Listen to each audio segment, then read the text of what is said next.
Namatay ako noong ang kontrabida ay lubos na umiibig sa akin. Bago ako namatay, binigyan ko siya ng isang nakamamatay na saksak na nagpabago sa kanya ng lubusan. Ginawa siyang ganap na mabangis. Wala pang 3 buwan, nagbigay ng babala ang sistema na ang orihinal na mundo ay malapit ng gumuho. Isang bagong misyon ang nagsimula. Muling nakilala ko ang lalaking yon, banayad at mapagpakumbaba. Dahan-dahan niyang inalis ang sistema ko, dahan-dahang hinawakan ang baba ko at sinabi, "Kaya mo pa bang tumakas ngayon?" Sa totoong mundo, 3 buwan lamang ang lumipas. Ngunit sa orihinal na mundo, 3 taon na. Kaya nang muli kong makita si Ta, ang dating batang mayabang ay naging isang ganap na lalaki na. Sa harap ng malaking screen, siya ay mukhang sopistikado at marangal. Tiningnan ko ang buong eksena ng press conference para sa paglulunsad ng bagong produkto ng SG Corporation, isang napakasiglang kaganapan. Nandito ang pangunahing lalaki, gayon din ang pangunahing babae. Ayon sa kwento, si Taso ay magpo-propose sa pangunahing babae sa press conference na ito na ipapalabas sa buong mundo. Matapos siyang tanggihan, opisyal siyang magiging stepping stone sa landas ng pag-ibig ng magkapareha. Saan ang parte ng pagguho ng mundo? Hindi ba maayos ang lahat? Reklamo ko sa sistema, maayos. Tingnang mabuti. Sagot nito, kakalipat ko pa lang sa bagong katawan. Hindi pa ako sanay. Inayos ko ang paningin ko at tiningnan muli. Ang pangunahing babae, na dapat ay nakatingin lamang sa pangunahing lalaki, ay puno ng paghanga kay Ta. Sa entablado, tiningnan ko si Ta. Ang kanyang malalim na itim na mga mata ay nagtatago ng pamilyar na pagiging makulit. Ang kanyang mga labi ay may bahagyang ngiti. Paminsan-minsan, hinaplos niya ang singsing sa kanyang daliri ng hinlalaki. Napakunot ang noo ko. Ang singsing na yon, ang diamanteng yon galing yon sa abo ng aking katawan. 3 taon na ang nakalipas. Sinaksak ko si Ta, sa puso, na nagpawi sa huling bahid ng kanyang pagkatao at agad na umabot sa 100% ang kanyang blackness index. Sumugod ang mga gwardiya niya at sinipa ako palayo. Nahulog ako, natamaan ang likod ng ulo ko sa gilid ng mesa at agad akong namatay. Bumalik ako sa totoong mundo. Sabi ng sistema, siya ang pinakadakilang kontrabida. Hindi sapat na sinunog niya ako hanggang sa maging abo. Ginawa niya pang diamante ang aking abo. Buti na lang mabilis ang reaksyon ko. Kung hindi, baka hinintay niya akong mamatay ng dahan-dahan sa pagpapahirap. Tama iyan. Sabi ko, sinaksak ko siya ng nakamamatay na saksak. Noong pinakamahal niya ako, kinamumuhian niya ako hanggang sa buto. Ayon sa kwento, dapat unti-unti niya akong makakalimutan. Pero ginawa niya ang aking abo na diamante. Isinusuot ito araw-araw upang ipaalala sa kanya na minsan siyang niloko ng isang babaeng walang pangalan. Kaya ano ang nangyayari ngayon? Tanong ko sa sistema. Noong una, hinila nila ako rito. Sinabing may problema sa orihinal na karakter ni Ta. Na hindi ito sumusunod sa kwento. Sila ang nag-utos na patayin ko ang huling liwanag sa kanyang puso. Ngayon, naging ganap na kontrabida siya tulad ng hinintay nila. At ako ang naging hinintay niyang gawing abo. Ngayon, hinintay nila akong iligtas siya. Siraulo ba siya? Tanong ko. Hindi kami ang siraulo.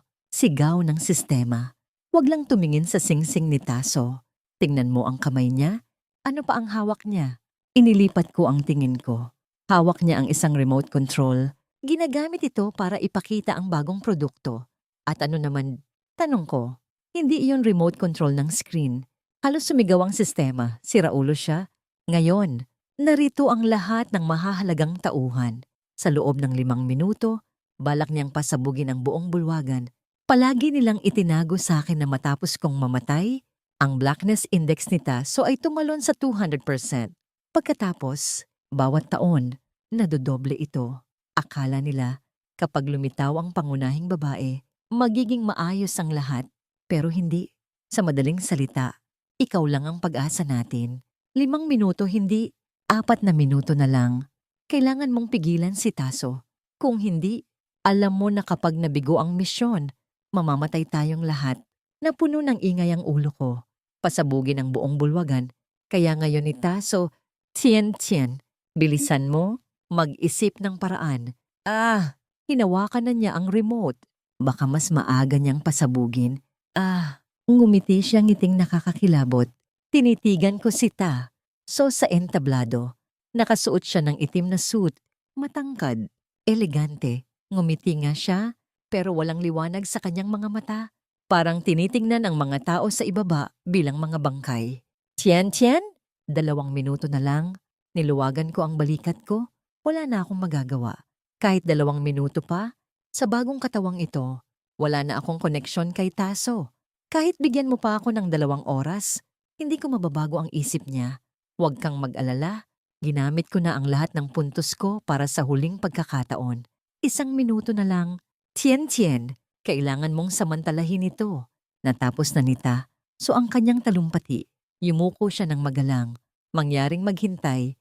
Sabi niya, at nang mag-angat ng ulo, may bahagyang ngiti sa kanyang labi. Nakita ko ang kanyang hinlalaki na gumalaw sa remote. Bzzzt! Naglaho ang kuryente at ang bulwagan ay napuno ng ingay at kaguluhan. Sa madilim na liwanag, naramdaman ko ang isang pamilyar na aura. Dinala nila ako sa tabi ni Taso. Tien. Bilisan mo, kumilos ka na. Hindi ko makita ang remote ni Taso. Tien, isipin mo ang nanay mo na nakahiga sa ospital. Kinuyom ko ang ngipin ko. Hinila ang kwelyo ng lalaki sa harap ko. At hinintay ko sa dilim ang kanyang labi. At hinintay ko siya. Sa mundong ito, isang laro. Si Taso ang pangunahing kontrabida. Ayon sa setting, ipinanganak siya sa isang pamilyang walang pagmamahal. Iniwan ng kanyang ama ang kanyang ina para umakyat sa mataas na posisyon. Pagkatapos, naging hindi matatag ang isip ng kanyang ina. Madalas siyang binubugbog. Sa edad na 8, namatay ang kanyang ina at siya ay naging palaboy. Nang mahanap siya ng kanyang ama, inabuso siya ng kanyang madrasta sa loob ng maraming taon. Kaya, lumaki si Ta, so napuno ng pagkamakasarili at kadiliman. Nagnanais na wasakin ang lahat. Ngunit nasira ko ang setting na yon. Sabi ng sistema, sa unang pagsubok ng laro, ginamit ko ang isang prop para bigyan si Ta. So, isang batang palaboy ng isang mangkok ng kanin. Ang maliit na aksyong yon ay nagkamali sa datos ng laro na nagdulot ng pagkakaroon ng kanyang blackness index na natigil sa 95%. Nanatili ang isang bahagi ng kabutihan sa kanya na pumigil sa kanya na maging tunay na kontrabida. Kahit ang pangunahing babae sa laro ay hindi niya pinansin. Dahil dito, hindi na makapagpatuloy ang mundo ng laro. Kaya hinintay nila ako, ang may kasalanan, upang ayusin ang setting niya. Masaya akong sumang-ayon dahil ang gantimpala ng misyon ay 5 milyon. Ang aking ina ay nakaratay sa kama ng maraming taon at baka sakaling magamot siya ng perang yon.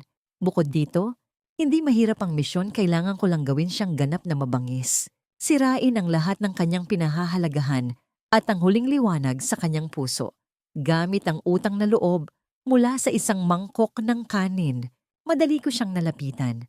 Sa loob ng 3 taon, hinintay ko siya sa aking palad. Kapag sinigawan siya ng kanyang madrasta, ipinagtanggol ko siya.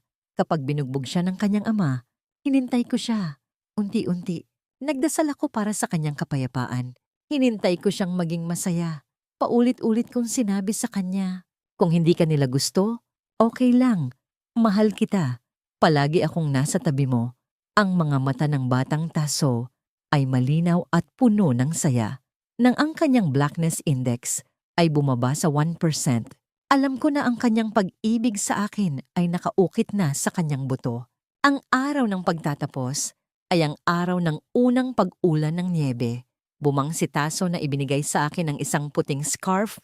Maganda ngunit may mga tahi na magulo. Hinintay ko ang tiyan ko sa tawa.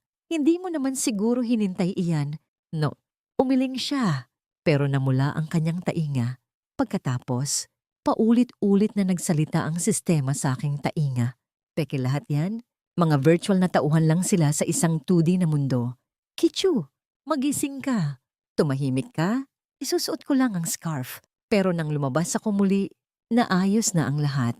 Ang ama ni Taso, na may malubhang sakit sa loob ng 2 taon, biglang nagbago ng puso at nagsimulang magmalasakit sa kanyang anak mula sa dating asawa. Gusto niyang ibigay ang kanyang imperyo kay Ta. So, bahagyang bilang kabayaran, Bahagyang dahil ang 2 anak sa kasalukuyang asawa ay hindi sapat, pero ang kayamanan ng kanyang ama ay nakaugat sa kanyang kasalukuyang asawa, paano niya ito basta-basta isusuko sa isang inabandonang bodega? Nagkaroon ng sagupaan ng mga magkakapatid. Sa tamang sandali, lumitaw ako na may dalang dokumento na may pirma ni Taso. Sa loob ng 3 taon, nauto ko siya hanggang sa mawala ang kanyang isip. Pinirmahan niya ang dokumento ng hindi tinitingnan. Maputla ang mukha ni Taso. Tien-tien, hindi mo sinasadya, di ba? Sinasadya ko. Sagot ko. Tumalon ang kanyang blackness index sa 10%. May hinintay silang bagay laban sa'yo, di ba? Wala. 20%. Pinilit ka nila, di ba? Tinakot ka nila. Hindi. 30%? Tumawa ang madrasta ni Taso. Anak ng isang hamak, bakit ka sasamahan ng isang babae? Tien-tien, maaga na akong kasama ni Alang. Ipapadala ko ang imbitasyon sa kulungan. Tiningnan ako ni Taso, totoo ba? 40%. Lumapit ka? Tien-tien, parang wala lang itong nangyari. Pula ang kanyang mga mata. Hindi ko siya matingnan. Tingnan mo siya. Sabihin mo ang mas masakit. Sabi ng sistema. Bumabagal ang pagtaas ng index. Pinigilan ko ang emosyon ko at tiningnan siya ng walang ekspresyon. Lumapit ka. Sigaw niya. Sinira ang mesa sa harap. 50%. Sa 3 buwan, magpapakasal kami ni Alang. Inimbitahan kita. 50%. Huwag mo akong tingnan ng ganyan. Hindi kita minahal kahit kailan. 50%. Sinong nagsabing tanga ka na? Kapag binigyan ng kaunting tamis, sumusunod ka na parang aso. 50%. Hindi sapat. Hindi siya naniniwala. Tien-tien, dagdagan mo pa. Yumakap ako sa braso ni Alang. Kumunot ang kilay ni Taso. Sumugod siya at sinuntok ang lalaki. Sumali ang 2 kapatid niya pero hindi siya natinag. 40%. Tien-tien, masyado siyang matalino. Nakita niya ang ekspresyon mo. Gamitin mo ang huling galaw. Sumigaw ang madrasta. Hindi makalapit. Dinurog ni Ta. So ang 2 kapatid. Hinila ako palabas. Tien-tien, hindi ka makakaalis. 3 taon na. Kapag hindi mo natapos ang misyon, mamamatay ka rito. Nanginginig ang katawan ko. Hawak niya ang isang kamay ko. Hindi ko makagalaw. Sa kabilang kamay, hawak ko ang punyal. Pero hindi ko mabunot. Tien-tien, hindi siya mamamatay. Siya ang pangunahing kontrabida ng mundong ito. Ang pagiging mabangis lang ang magpapalakas sa kanya. Kapag napalampas mo ito, ikaw ang mamamatay. Si Alang, Dugwan, ay hinabol kami. Sumali rin ang kapatid at madrasta. Itinulak ako sa gilid. Sa isip ko, narinig ko ang sistema. Tien-tien, kumilos ka? Kung mamatay ka rito, okay lang. Pero ang nanay mo, ang kwento ay masyadong naligaw. Kung gumuho ang mundong ito, wala nang Taso. Sa sandaling tumusok ang punyal sa dibdib ni Taso, tumahimik ang mundo. Ang dugo ay bumalong sa puting scarf, parang mga pulang bulaklak na namukadkad. Tiningnan niya ako, hindi makapaniwala, at ang kanyang itim na mga mata ay natakpan ng hamog. Tien-tien, isang huling linya pa. Basura kang anak. Dapat matagal ka ng patay? Nawala ang liwanag sa kanyang mga mata. Ang blackness index ay bumaba. 30%, 20%, 10%. Pow! Babala. Babala. Malapit nang gumuho ang mundo. Blackness index. 100%. Natapos ang misyon, sinira ang pinto ng bodega at sinipa ako palayo mula kay Taso. Nang mahulog ang katawan ko, huminga ng malalim ang sistema. Tapos na rin, sa sandaling nawala ang aking malay, nakita ko si Taso. Maputla ang muka, dugwan ng kamay. Tumakbo patungo sa akin, nagdikit ang aming mga labi, isang pamilyar na init. Matagal nang hindi nagkita. Taso, nagtigilan siya, hindi umiwas o lumapit. Parang nagyelo. Hinawakan ko ang kanyang kamay walang reaksyon. Madali kong nakuha ang remote mula sa kanya. Huwag gumalaw, baka mapansin niya. Sabi ng sistema. Nanatili akong hindi gumagalaw. Hinawakan ang kanyang kwelyo. Nararamdaman ng malakas na tibok ng kanyang puso. Paumanhin, masakit siguro noon, di ba? Hinintay ko pa ng 10 segundo. Nagsimulang magbago ang hininga ni Taso. Hinawakan niya ang mukha ko. Sa dilim, nadagdagan ang lahat ng pandama. Napilitan akong umatras. Sa bawat hakbang ko paatras, sumusunod siya. Hinawakan niya ang baywang ko. Bzzzt. Bumukas ang ilaw. Hindi ko sigurado kung nakita niya ang mukha ko, pero sabi ng sistema, hindi. Kung nakita ka niya, hindi niya ipapakulong ang bulwagan. Ang paglulunsad ng produkto ng SG ay biglang nagkaputuhan ng kuryente. Pagkatapos, maibalik, hindi nagpatuloy ang presentasyon. Sa halip, ipinakulong ang bulwagan at sinuri ang lahat ng dumalo hanggang sa hapon ng susunod na araw. Siyempre, hindi niya ako nahanap. Nang nawala ng kuryente, lumitaw ako sa tabi niya. At nang bumukas ang mga ilaw, dinala na ako ng sistema sa labas. Naalis na ang babala ng pagguho ng mundo. Mukhang hindi niya nabalak wasakin ang mundong ito. Salamat sa'yo. Tien. Ngayon, isipin mo kung paano tapusin ang misyon. Ibalik mo si Ta. So sa tamang landas ng kwento at makakaalis na tayo. Tumiyaya ako. Hindi pinansin ang sistema. Tien. Inilibing ko ang ulo ko sa kumot. Huwag mo akong kausapin.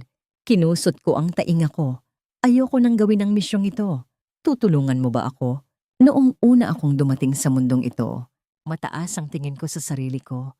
Iniisip na ang mga tao at bagay dito ay mga pekeng tudi lamang na maaari kong kontrolin ayon sa gusto ko. Pero pagkatapos ng 3 taon, hindi ko na yun naisip. Malinaw na mga totoong tao sila masaya kapag minahal, nasasaktan kapag niloko. Ang walang laman at desperadong tingin ni Ta. So nang sabihin ko ang huling linya, ay hindi ko makakalimutan sa buong buhay ko. Ayoko nang ulitin niyon. Matagal na tahimik ang sistema. Tien, alam ko kailangan mo ng kaunting oras. Huwag natin madaliin. Hindi na muling binanggit ng sistema ang misyon. Maliban sa pagsisiyasat noong gabing yon, normal ang mundo sa labas. Palagi akong nasa ospital. Binigyan nila ako ng bagong katauhan, ang may sakit na nakababatang kapatid ng pangunahing babae, si Nguy Tan. Madali itong lapitan si Ta, so nang hindi masyadong nakikialam sa kwento. Parang iba na ang lahat mula nang dumating ka, di ba? Paminsan-minsan, masayang ibinabalita ng sistema. Si Taso at si Nguy ay nagiging mas malapit. Baka hindi masyadong mahirap ang misyon ngayon. Kung ganoon, iyon ang pinakamabuti. 1 buwan pagkatapos, nakalabas na si Nguy Tan sa ospital. Ganap ko nang naangkop ang katawan niya at tinanggap ang lahat ng kanyang alaala.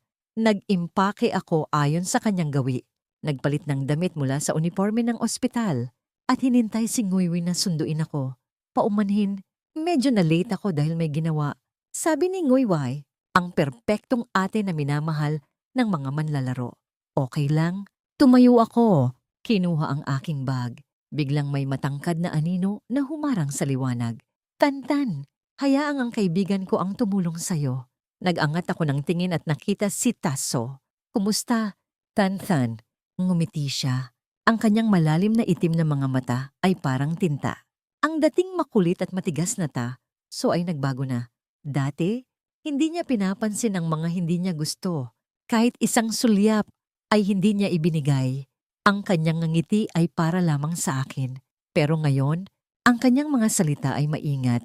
Ang kanyang kilos ay elegante. Palagi siyang may banayad na ngiti na magpapahanga kahit kanino. Kaya, Nguy Tan, hindi mo naman siguro tatanggihan ang pag-inom ng tsaa bukas, di ba? Kahit ang tono niya ay napakabuti. Si Nguy ay nagbigay sa akin ng 1 kutsara ng sopas. Masyado akong abala. Tan, kayo na lang dalawa. Nag-angat ako ng tingin. Si Taso ay ngumiti pa rin, pero ang kanyang mga mata ay puno ng hamog. Malalim at hindi maabot. Sige, Tien, sumama ka na, sabi ng sistema. Napakaganda ng sitwasyon ngayon. Mula nang makalabas ako sa ospital, lalong naging malapit si Ta. So at Nguy, hindi ko maiwasang makasalubong siya. Pero wala siyang kakaibang kilos sa akin. Mukhang walang duda siya sa akin. Inalis na rin niya ang singsing na gawa sa aking abo. Parang nagpa siyang bitawan ng nakaraan. Higit sa lahat, habang lumalalapit siya kay Nguy, ang kakaibang paghanga ni Nguy sa kanya ay unti-unting nawala. Bumalik siya sa tamang landas ng kwento kasama ang pangunahing lalaki. Kaya masaya ang sistema. Iniisip na malapit nang matapos ang misyon. Sige na, Tien, sumangayon ka? Yumuko ako at mahinang sumagot. Sige, anong plano ni Ta? So sa paghihintay sa'yo, Tanong ng sistema. Bagamat masaya ay may kaunting pag-iingat, hindi ko alam. Sagot ko. Ang ugali nita. So hindi siya maghihintay ng isang hindi malapit na tao para magtsaan ng walang dahilan. Pero hindi ko mabasa ang iniisip niya. Dati, kapag kumunot ang kanyang kilay, alam ko na ang gusto niya. Ngayon, hindi ko na makita. Tien-tien, dumating na siya. Yumuko ako dahil sa sakit. Si Nguyen ay naging sensitibo at walang kumpiyansa. Paumanhin, napaghintay kita. Sabi ni Taso, elegante pa rin. May banayad ng ngiti. Umiling ako. Pinapanatili ang pagiging mahiyain ni Nguyen. Hinila ng waiter ang upuan para sa kanya. Umorder siya ng tsaa at 2 piraso ng cake. Dati, kapag nagtsaa kami, alam niya ang gusto ko at umu-order din ng pareho para sa kanya. Gusto ko ang gusto mo, sabi niya noon. Tiningnan ko ang cake na hindi niya kailanman in-order dati. Pagkatapos ay ibinalik ko ang tingin. Sabi ni Tio Yi, magkasama kayong lumaki? Sabi ni Taso, kalmado ang ekspresyon. Tumango ako, kaya siguro alam mo ang mga gusto niya. Sumandal siya sa upuan. Ang kanyang mga daliri ay bahagyang kumakatok sa mesa, isang bagong kilos. Tumango ulit ako. Kaya ko nga hinintay ka rito. Gusto ko sanang humingi ng tulong. Lumapit siya. Ang kanyang halos perpektong mukha ay malapit na sa akin. Kinuyom ko ang kutsara. Matagal ko nang gusto si Tio Yi. Sabi niya, hindi kumukurap. Gusto ko siyang pakasalan. Nguyen, matutulungan mo ba akong mag-isip ng paraan? Tien, malapit na tayong magtagumpay. Sigaw ng sistema sa isip ko. Gusto ni Taso na pakasalan si Nguyen. Bumalik na siya sa simula ng kwento. Sa orihinal na script, si Nguyen ang tumulong kay Taso na pumili ng sing-sing para sa proposal. Hindi ko sigurado kung naitago ko ang aking ekspresyon, pero siguro okay lang. Dati, kahit gaano kasakit, kaya kong sabihin ng basura kang anak ng walang emosyon. Tien, sumang-ayon ka. Kumurap ako. Sige. Sabi ko, yumuko. Kumuha ng isang kutsara ng tiramisu at ngumiti. Kung may kailangan akong tulong, sabihin mo lang, Jita, tulad ng inaasahan, hinintay ako ni Ta. So natulungan siyang pumili ng sing-sing para sa proposal, pati na ang dekorasyon ng lugar, mula sa kabuang layout hanggang sa maliliit na detalye tulad ng kulay ng mga lobo. Lahat ayon sa gusto ni Nguyen. Lalong naging madalas ang pakikipag-ugnayan nila hanggang sa nagselos ang pangunahing lalaki, si Lufeng, at halos nagkasuntukan sila. Lalong lumalapit ang kwento sa orihinal na setting. Ang admiration index ni Nguyen para kay Lufeng ay 50%, habang ang goodwill index para kay Ta ay 60%. Hindi siya sasang-ayon sa proposal ni Taso. Sabi ng sistema, Tintin, kapag nagkagulo si Ta, at ang magkapareha, magtatagumpay tayo? Maaari na tayong umalis bago magbukas ang unang side map. Ang proposal ay nakaayos sa isang gala, kung saan inimbitahan ni Ta. Ang lahat ng elite ng mundong ito, ang epekto nito ay hindi mas mababa kaysa sa press conference ilang buwan na ang nakalipas. Kung mas matindi ang pagtanggi sa kanya sa ganitong okasyon, mas malaki ang kahihiyan at galit na mararamdaman ni Ta. Nagagawing hindi na maayos ang tensyon sa pagitan niya at ng magkapareha. Kaya, makakaalis na ba ako ngayong gabi? Tanong ko, kapag nagkagulo si Ta, at ang magkapareha, dadalhin kita palayo. Sagot ng sistema. Bilang kapatid ni Nguyen at ang direktang nagplano ng gala, nasa listahan ako ng mga bisita. Inihanda ni Nguyen ang aking damit at alahas, pero hindi ako sumama sa kanya. Maaga akong pinasundo ni Ta, pero sadya akong nagpaliban ng kalahating oras bago umalis. Sa sasakyan, walang tigil ang sistema sa pagdaldal. Mas madali ito kaysa noong una. Hindi mo na kailangang saktan si Taso. Masaya ka na, di ba? Isipin mo, pagbalik, makukuha mo agad ang 500 milyon.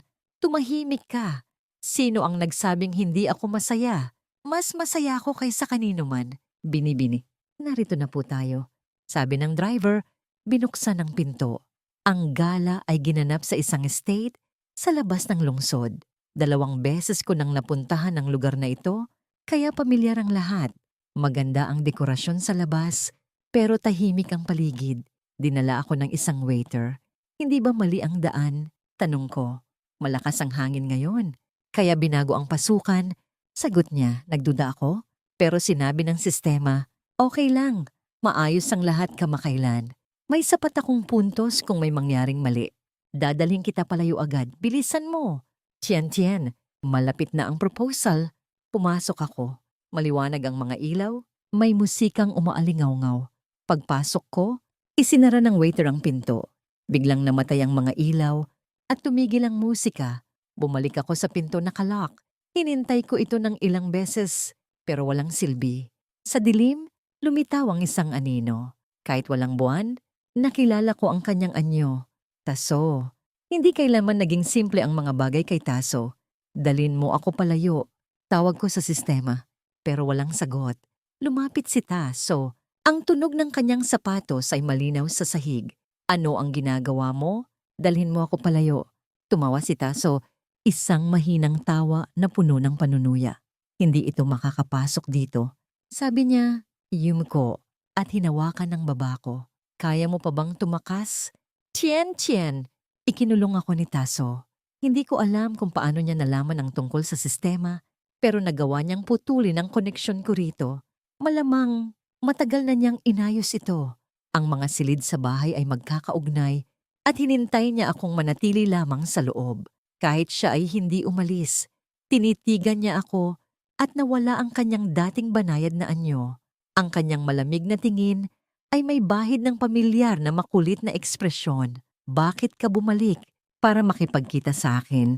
Bakit gusto mong makipagkita sa akin? Dahil namimiss mo ako? Sinungaling. Hindi kita niloko. Kung namimiss mo ako, dahil mahal mo ako.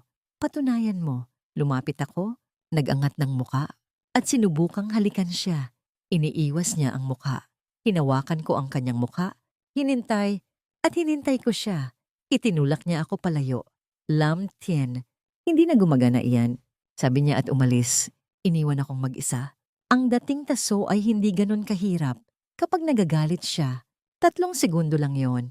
Isang halik at ngumiti siya. Ngayon, kahit sa akin, wala na siyang sinasabi. Ang malaking bahay sa estate ay tahimik at malamig. Isinara nita. So ang lahat ng bintana hindi mabubuksan, hindi makikita ang labas. Bilang pangunahing kontrabida, ang kanyang talino at kakayahan ay sapat upang harapin ang maraming side maps sa laro. Malamang, maaga niyang napansin ang kakaibang puwersa. Gumawa siya ng espesyal sa bahay na ito, kaya hindi ako pinayagan lumabas. Kahit ang mga bintana ay hindi binubuksan, pero wala rin akong balak umalis. Ano ang gusto mong kainin ngayon? Binuksan ko ang ref. Wala nang baka. Manok na lang. Hindi sumagot si Taso. Tulad ng dati, hinintay ko ang manok, pero hindi ko sinasadyang masugatan ng daliri ko. Napasigaw ako. Agad na isinara nita. So ang kanyang laptop, kinuha ang first aid kit at hinintay ang isang rolyo ng benda. Gawin mo, yumuko ako. Nilinis ang sugat. Isang band-aid lang ang kailangan, pero sinipa niya ang upuan. Maliit na sugat lang, hindi masakit. Sabi ko, tiningnan niya ako ng malamig at lumabas. Maya-maya, bumalik siya na may dalang mga supply, kabilang ang isang kahon ng baka. Itinulak niya ako palayo sa kusina, kinuha ang kutsilyo, at siya ang naghiwa. Oh, na-activate na rin ang cooking skills ng dakilang kontrabida. Dati, ako ang nagluluto para sa kanya. Nang ilagay ang pagkain sa mesa, isang kagat pa lang, naramdaman ko ang hapdi sa aking mga mata. Ang lasa ay pareho sa mga hinintay ko dati. Nakatira ako sa estate na ito. Hindi ko kailanman tinanong kung ano ang nangyari sa gala ng proposal. Inakala ko na isang bitag iyon nita. So upang mawala ang pag-iingat ng sistema. Noon, pareho kaming naniwala na isang hakbang na lang ang layo ng misyon. Halos nagmadali ang sistema, hindi nag-iingat. Bihira siyang umalis. Araw-araw, may nagdadala ng mga kinakailangan. Umalis agad pagkatapos. Ang mundong ito ay high-tech, walang kailangang maglinis. Mula umaga hanggang gabi, kami lang dalawa. Siya ay nagtatrabaho sa laptop at kapag may tawag, pumupunta siya sa ibang silid. Kinuha niya ang aking telepono at hindi ako pinayagan gumamit ng iba pang device. Pero hindi ako nauubusan ng paraan para aliwin ang sarili. Mula pagkabata, Natuto akong magpinta. Sa papel, lapis, at kulay, kaya kong umupo ng buong araw. Sa gabi, natutulog kami sa iisang kama. Nakatalikod siya sa akin, tahimik, pero sapat na yon para sa akin. Hindi ko na binibilang ang oras. Ang tanging may koneksyon sa akin sa mundong ito ay nasa tabi ko araw-araw. Ano ang halaga ng oras? Pero isang araw, habang nagluluto si Ta, at ako ay nagpipinta, narinig ko ang isang putok ng baril na sinundan ng marami pang putok. Biglang napagtanto ko ang unang side map ng larong ito. Ang shootout ay nagsimula na. Sato, drain, silangang gate. Sabi ko, kinuyom ang papel at kulay. Itinapon ko ang mga gulay sa basurahan. Ako ang magluluto ng hapunan. Ano ang gusto mo? Tiningnan ko si Taso. Kahit ano, malamig niyang sagot. Gumawa ako ng 3 ulam at 1 sopas. Kumain siya ng tahimik. Mas maingay ang bahay kaysa dati. Marahil dahil narinig ko ang mga putok sa labas. Nag-install si Taso ng TV. Masyadong tamad na magpaliwanag ng sitwasyon sa labas. Kaya hinintay ko akong manood ng balita. Ngayong gabi, darating ang unang niyebe sa lungsod.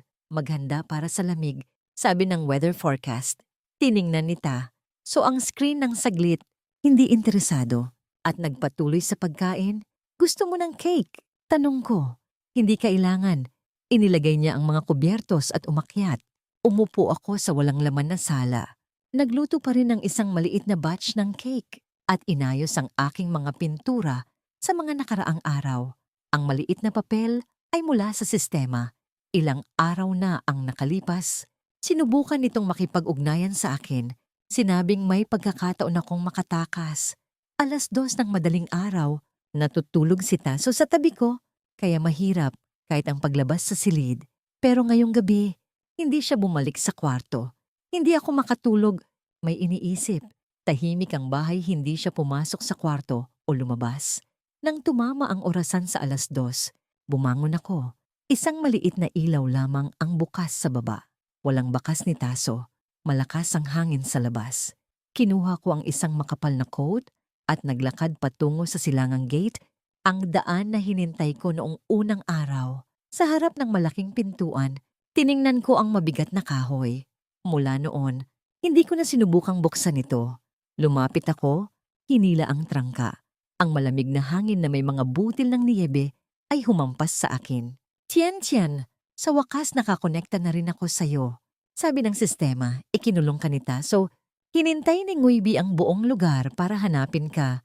Natagpuan si Taso, pero hindi kanya ibinigay. Naglaban sila.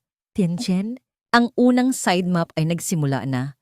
Natapos ang misyon. Umupo ako sa panlabas na koridor ng estate. Ang mga ilaw ay nagliliwanag sa mga sanga na parang mga kuko. Naisip ko na, sabi ko, sa iyong pagtakas, babarilin ka ng mga tauhan ni Luufong at magkakaroon ng ganap na labanan, sina Taso. At sila, ang mga sumunod na kaganapan ay siguradong maayos. Kinik ko ang isang maliit na bato, Tien, o kaya nag-alinlangan ng sistema. Hindi mo kailangang mamatay. Maaari kang umalis ng direkta at ibalik si Nguyen sa NPC status. Yumuko ako. Tinten, iba ito kaysa dati. Maikli ang misyon. 3 buwan ka nang nakakulong. 3 buwan lang yon. Hinintay ko ang quota mo ito kay Taso. Sa totoo, ngayon ang tamang oras. 3 buwan ko nang pinapakalmahan si Taso. Malamang, nawala na ang galit niya. Matalino siya kung nahanap niya ang paraan para kontrolin ang sistema. Alam niya rin na ako ay isang espiritu mula sa ibang mundo. Maaari ko bang ipapadala sa kanya ang isang paalam na liham, hindi tulad ng dati? Hindi masyadong masakit para hindi niya isipin na wasakin ang mundo. Tien, pag-isipan mo muna bago mag-umaga.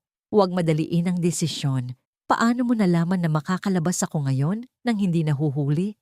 Kaya ko pang maghintay hanggang umaga. Dahil may niyebe ngayon, biglang tumigil ang sistema.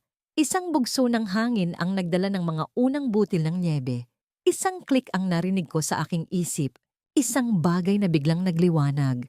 Tumayo ako at mabilis na bumalik sa loob. Ngayon ang araw ng unang niyebe. Naalala ko ang unang pagkikita kay Taso. Din sa araw ng unang niyebe. Sa unang pagsubok ng laro, Lahat ay nagmadali sa sentro ng lungsod para tingnan ang mga magagandang epekto. Nakita ko ang isang batang lalaki na nakaupo sa sulok at nang iklik ko, lumitaw ang impormasyon. 7 taong gulang namatay ang ina, 1 taon ng palaboy.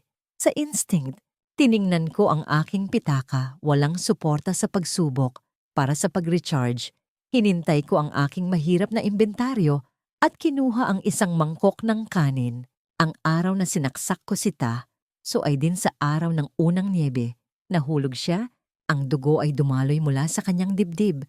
Ang kanyang itim na mga mata ay walang liwanag. Tanging ang makapal na niyebe sa labas ng bintana ang tahimik na bumabalot sa kanyang tingin.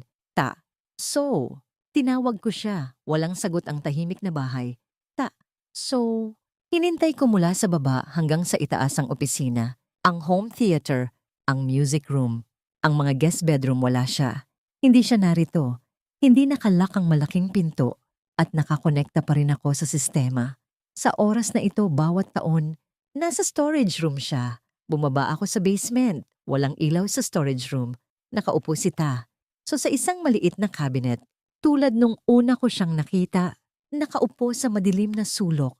Hindi malamig ang silid, pero nanginginig siya. Lumapit ako. Hinila siya. Itinulak niya ako. Hinila ko ulit. Itinulak niya ako. Hinawakan ko ang kanyang kamay, pero kinuyom niya ito. Sinuntok ako. Pinilit ko ang kanyang kamay na sa loob ang singsing. Ang singsing na gawa sa aking abo. Hindi ko napigilan ang pag-iyak. Paumanhin. Hindi ko dapat ginawa yun sa'yo. Yumakap ako sa kanya. Mali ang ginawa ko. Lahat ng yon ay kasalanan ko. Ang pag-ibig ay hindi dapat gamitin bilang sandata. Hindi dapat gamitin para saktan ang nagmamahal sa'yo. Hindi na ako aalis. Malamig ang boses ni Taso. Hindi aalis. Umiling ako. Hindi kita niloko. Bumalik ako dahil gusto kitang makita. Sabi nila, hindi ka mamamatay. Kaya ko sinaksak ka. Ang pagsasabing hindi kita mahal iyon ang kasinungalingan. Mahal kita. Taso, ikaw lang ang mahal ko. Ang luha ko ay mas malakas kaysa sa niyebe sa labas. Tiningnan ako ni Ta. So, ang liwanag mula sa koridor ay nagbigay ng isang maliit na apoy sa kanyang mga mata. Hinintay ko siya ng paulit-ulit. Hinila niya ako at hinintay ng malalim. Kami ni Taso ay nagkabati. Hindi na niya ako ikinulong. Inalis ang lahat ng selyadong bintana. Nanatili kami sa estate. Parang dati, pero maraming nagbago. Lalo kaming naging malapit. Hindi gustong magkahiwalay kahit isang segundo. Sa wakas, nahawakan ko ang peklat sa kanyang dibdib. Siya ay isang tunay na tao at ang peklat na yon ay magaspang at nakakatakot. Sa pagkakita nito, muling tumulo ang aking luha. Walang sinabi si Taso. Hinintay niya lang ako ng malalim. Nang lumipas ang taglamig, lalong naging katulad siya ng dating Ta. So may ngiti sa labi, may liwanag sa mata. Tinanong ko ang sistema. Ano ang blackness index niya ngayon? Inis itong sumagot. Paano ko malalaman? Inalis niya ang kakaibang defensive system ng bahay na ito. Kahit inalis ang mga bintana, kapag nasa loob ako, madalas nawawala ang koneksyon ng sistema. Sabi nito, gumamit si Taso ng material na hindi umiiral sa mundong ito para balutin ang bahay. Hinintay ang signal nito. Pinaghihinalaan din nito na ang kanyang blackness index ay hinintay sa espesyal na paraan. Tuwing nakikita akong tahimik, alam ni Taso na nakikipag-usap ako sa sistema. Hindi siya masaya. Tumatayo. Hinintay ang kurtina at klik tumahimik ang sistema. Tatayo sana ako, pero bumalik si Ta. So sa kama, hinawakan ng baywang ko, hinintay ako pababa. At bumulong, matulog pa. Ang mundo ng laro sa Tagsibol ay makulay at romantiko. Mas madalas kaming lumabas. Isang araw, biglang tinanong ni Taso, kumusta ang hitsura mo sa totoong mundo? Gumuhit ako ng portrait para sa kanya. Maganda, di ba? Tiningnan niya ito ng matagal. Pagkatapos ay itinuro ang buwan sa labas. Tumibok ang puso ko. Namula ang mukha ko. Paano ako hindi magiging masaya? Ang lalaking mahal ko ay sinabing ako ay parang buwan sa langit. Sa Abril, nang namukadkad ang mga bulaklak ng Tagsibol, dinala ako ni Ta. So para maranasan ang isang romantikong bagay sa mundong ito, magkasamang magpalipad ng fighter jet sa Lover's Valley, kung saan ang mga bulubundukin ay puno ng mga cherry blossom. Ang jet, manipis tulad ng pakpak ng sikada, ay dumaan sa kagubatan ng bulaklak. Sumigaw ako hanggang sa napagod ang boses ko. Sa Mayo, may meteor shower. Umupo kami ni Ta. So sa isang glass house sa gilid ng bangin, pinapanood ang buong gabi. Marami akong hinintay. Sa Hunyo, ang amusement park na itinayo ni Ta. So batay sa totoong mundo ay nagbukas. Hinila ko siya para sumakay sa Ferris wheel at tulad ng iba, hindi ko pinalampas ang halik sa tuktok. Hanggang sa bumaba ang wheel, hinintay niya ang ulo ko, hindi ako binibitawan. Nang umakyat muli ang wheel, binitawan niya ako. Tiningnan ang makulay na gabi sa labas at tinanong, "Kailan ang plano mong umalis?" Alam ni Ta, so ang higit pa kaysa sa inaakala natin. Ang bawat misyon ay may deadline, may gantimpala, kung matagumpay. Parusa kong nabigo. Pero natapos man o hindi, ang espiritu mula sa ibang mundo ay hindi maaring manatili dito magpakailanman. Kung hindi, mawawala ito ng walang bakas. Ang unang misyon ko ay may 3 taon. Ngayon, dahil malapit sa pangunahing kwento, 1 taon lamang. Walang ekstremong emosyon ang ipinakita ni Tasso nang sabihin ng sistema na kailangan niyang sumunod sa setting at labanan ang magkapareha upang maiwasan ang pagguho ng mundo. Kalmado siyang sumagot, "Kung ganoon, maglaro tayo sa kanila." Tinanong niya lang kung ano ang mangyayari sa katawan ni Nguy Than, ibalik sa NPC o burahin ng direkta. Itinipe ko ang sagot ng sistema sa computer. Halos walang pag-alinlangan. Pinili ni Tasso na burahin. Sa Hunyo, naging mainit na rin ang mundo ng laro. Sa araw ng pag-alis, umaga, ginawa ko ulit ang kanyang paboritong maliliit na cake. Isang lihim na ako lang ang nakakaalam. Pinapalitan ko rin ang mga halaman sa bahay. Sinabihan si Tasso na alagaan ang mga ito. Ang scarf na ito, para sa'yo. Kapag malamig ang unang niebe, hayaang painitin ka nito. Okay. Huwag nang suotin ang singsing na yon. Malas iyon. Punuin ko na ang ref, matuto ka ng bagong recipe, masarap din ng iba. At saka, mamaya, hindi masasaktan. Walang sinabi si Ta, so nakaupo lang. Tinitingnan ako. Parang tanggap na niya ang pag-alis ko. Pero ako ang umiyak habang nagsasalita. Hindi naman ako umiiyak dati, alam ko na walang masolusyonan ng luha. Taso, mahal kita. Mahinang sagot niya, hindi parang kontrabida.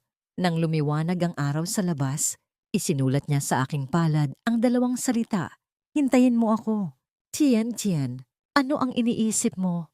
Tinapik ako ng kaibigan sa balikat, nagulat ako. Nawala sa malalim na pag-iisip. May professor mula sa University A na magle-lecture ngayon. Gusto mong makinig? Lumiwanag ang mga mata ko. Tumango. Isang karaniwang trope sa mga romance novel ang muling pagkikita sa isang lecture. Ang babaeng bida ay estudyante. Ang lalaking bida ay bagong propesor. Excited akong tumakbo, pero hindi siya yon. 3 taon na ang lumipas sa totoong mundo, hindi sa laro. Mula sa freshman, naging graduating senior na ako. 3 taon, hinintay ko si Ta. So kahit saan, sinabi niyang hintayin ko siya. Marahil niloko niya lang ako bilang ganti sa panloloko ko sa kanya. Tien Tien, may graduation party mamaya. Maraming seniors at juniors ang darating. At may inter-school networking din. Hindi ka ba sasama? Umiling ako. Maraming ganong event ang hinintay ko. Mula sa introvert hanggang sa naging outgoing. Pero wala pa rin si Tasso. Sa bahay, mas maayos na ang kalusugan ng aking ina. Hindi lamang siya kayang mag-alaga sa sarili, nagluluto pa siya para sa akin. 3 taon na ang nakalipas. Pagkatapos ng 2 mahabang pagtulog, nag-aalala siya na may sakit ako na hindi pa natutuklasan. Sa loob ng 2 taon, pinapakain niya ako ng maayos. Tintin, bumalik ang anak ni Tio Ta mula sa ibang bansa. Gusto kang yayain kumain. Magkasama kayo noong bata. Pasubukan mong makipagkita. Okay, sobrang excited ko. Isa pang trope sa mga romance novel ang blind date na lumalabas na ex-lover. Pagkatapos ng maraming taon, o ang biglang paglitaw ng lalaking bida na nagseselos. Kahit isa lang sa 2, okay na. Isinuot ko ang paborito kong dress. Nagpaganda ko.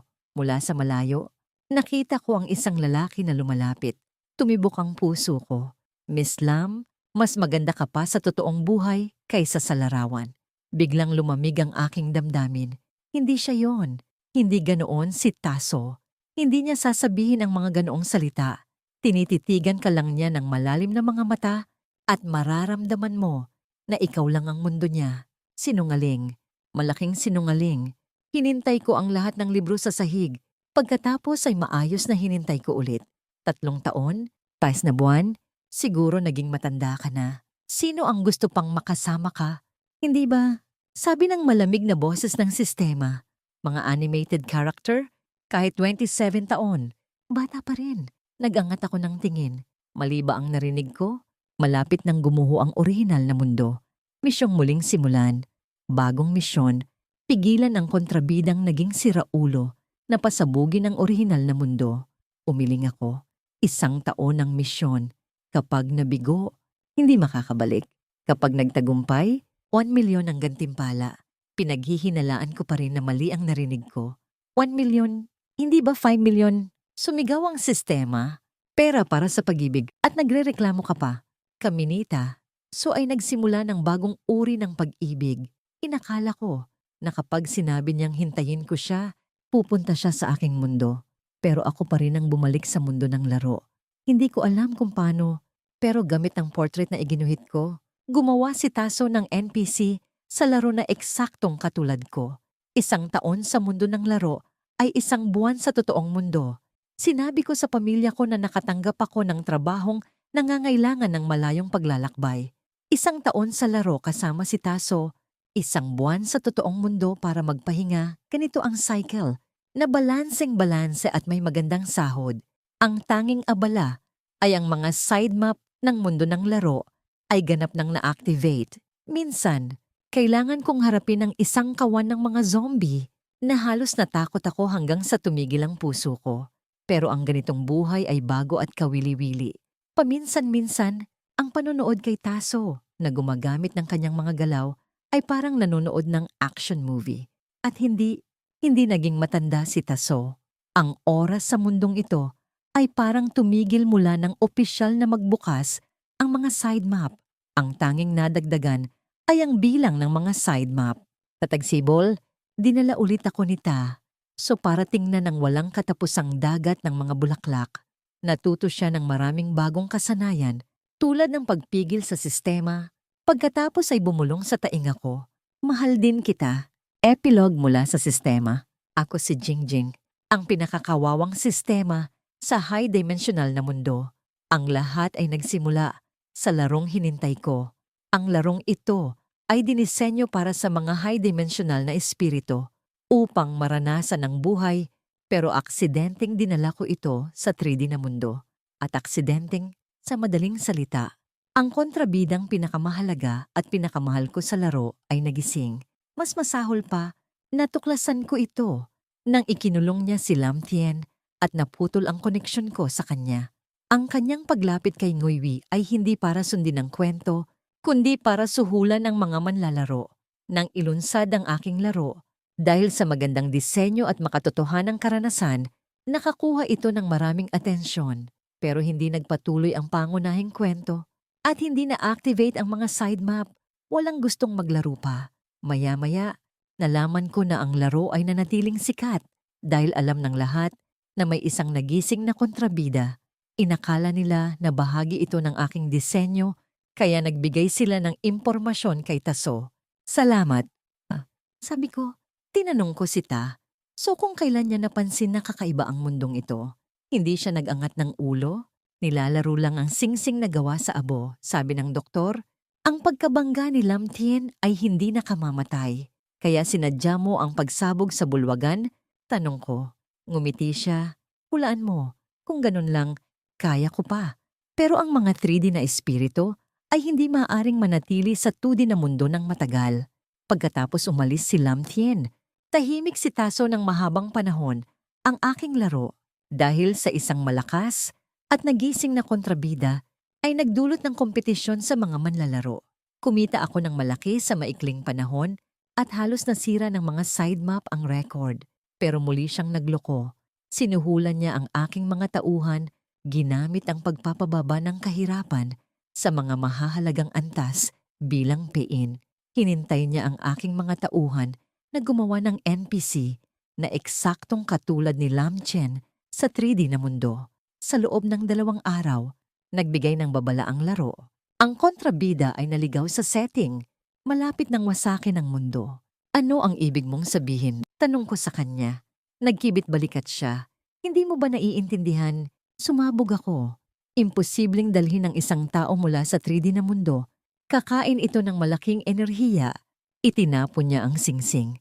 Pagod na ako. Wasakin na lang natin. Sige na. Sige. Ang enerhiya.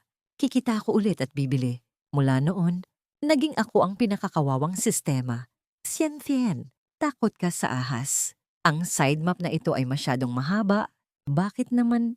Ang ahas ay cute. Maraming gustong-gusto ang ahas. Pagod na ako. Wasakin na lang. Sige. Sige. Tatanggalin ko si Tianchen. Wala siyang ginagawa doon. Sa loob ng 3 araw, ibabalik ko siya. 3 araw. Hindi pa ako nakakapunta sa Europa. At kailangang magtrabaho ng ganito. 1 buwan. Sige. Pagod na ako. Wasakin na lang. 3 araw. 3 araw. Kawawa ba? Pero ang pinakakawawa ay noong ipinakita ng kapalaran ni Lam Chen na makakaranas siya ng aksidente sa sasakyan sa edad na 25, isang hindi mababagong tadhana. Nang marinig ito ni Taso, nakaupo siya sa kanyang malaking upuan. Malamig ang tingin sa akin. Bago pa siya magsalita, lumuhod na ako. Mag-iisip ako ng paraan. Ginastos ko ang halos lahat ng aking yaman upang ilipat ang espiritu ni Lam Tien sa mundo ng laro bago siya mamatay. Ang kontrabidang ito ay isang tunay na baliw sa pag-ibig. Ang setting na ito ay hindi na maitatago, nakakaakit ito ng maraming babaeng manlalaro. Maya-maya, may fan club na nag-ambagan para gumawa ng side map. Para sa kanila, isang baby-making map. Siyempre, hinintay ko ito agad. Templo yun. Pero kahit hindi ipinagbabawal, kapag nagsabi siya ng isang romantikong linya, hinintay niya ako. Hayaan mo silang manood. Magpapasabog na naman. Sige, hindi na ako magsasalita. Tapos na ang araw. Pupuntahan ko ang aking kita.